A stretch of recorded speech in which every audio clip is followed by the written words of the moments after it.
Hello everyone, it's Dr. David, the ENT doctor.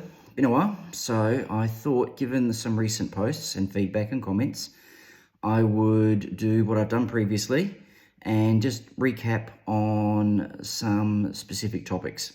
Number one, mouth breathing and big tonsils. Okay, so here's the theory. Mouth breathing results in big tonsils because by breathing through the mouth, you are changing the way that the tonsils are exposed to the external environment.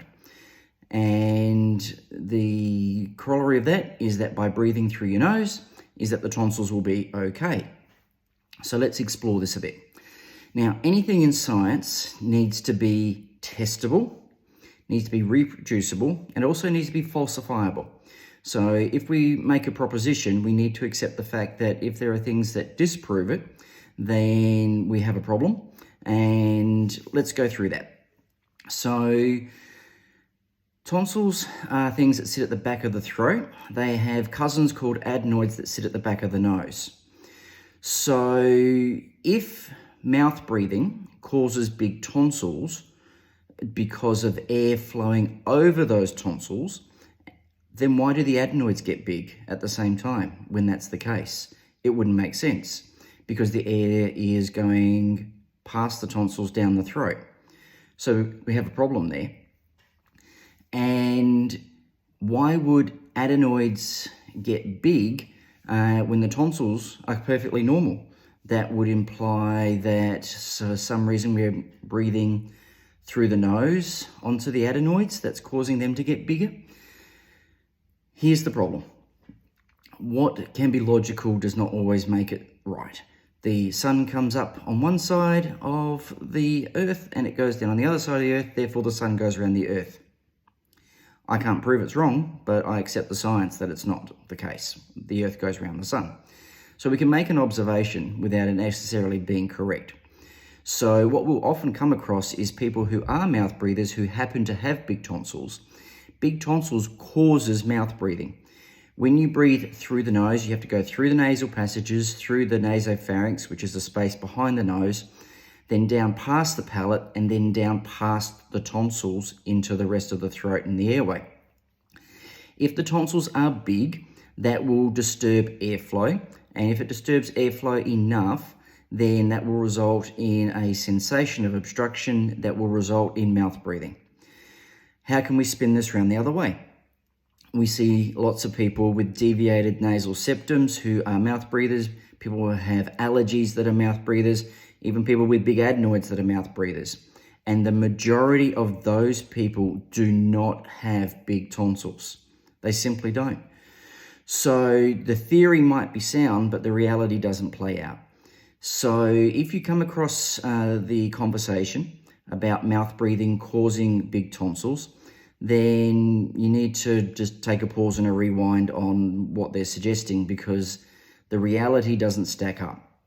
Let's look at this also from a different perspective, and that is with respect to this tongue tie discussion about tongue tie causing big tonsils and adenoids. Now, of all the theories and speculation that I've come across, this is way up the top of the list of things that are borderline ridiculous.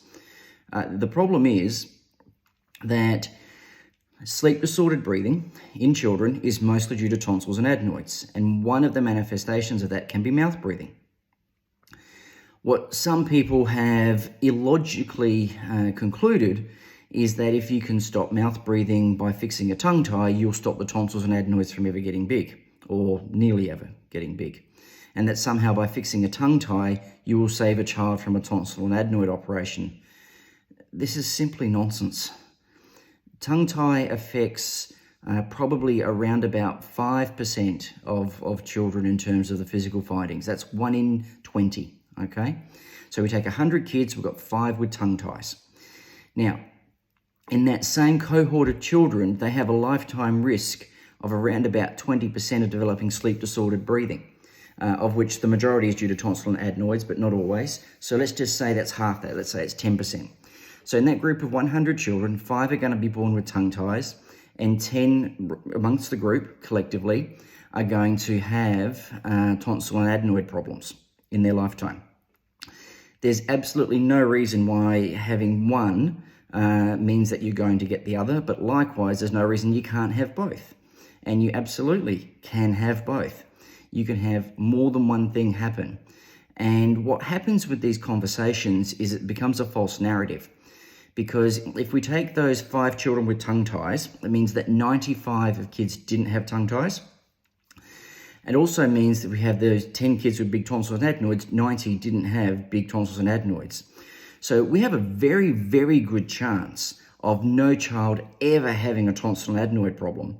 And if you fix a tongue tie and then say that that was why you didn't get a tonsil and adenoid problem, that can look genuine, but of course it's nonsense. Just look at the numbers. You had a 90% chance of never having a tonsil and adenoid problem as a child. So releasing a tongue tie doesn't change that statistic at all. So it really is just a nonsense that's come about because people really don't properly understand sleep disordered breathing. And that is a problem because it's a very common chronic childhood condition. And when people try and link things together and do so poorly, what can happen is the bane of my existence. So I love sharing knowledge, but I dread the fact that I need to stamp out nonsense along the way. And it's just comes with the territory.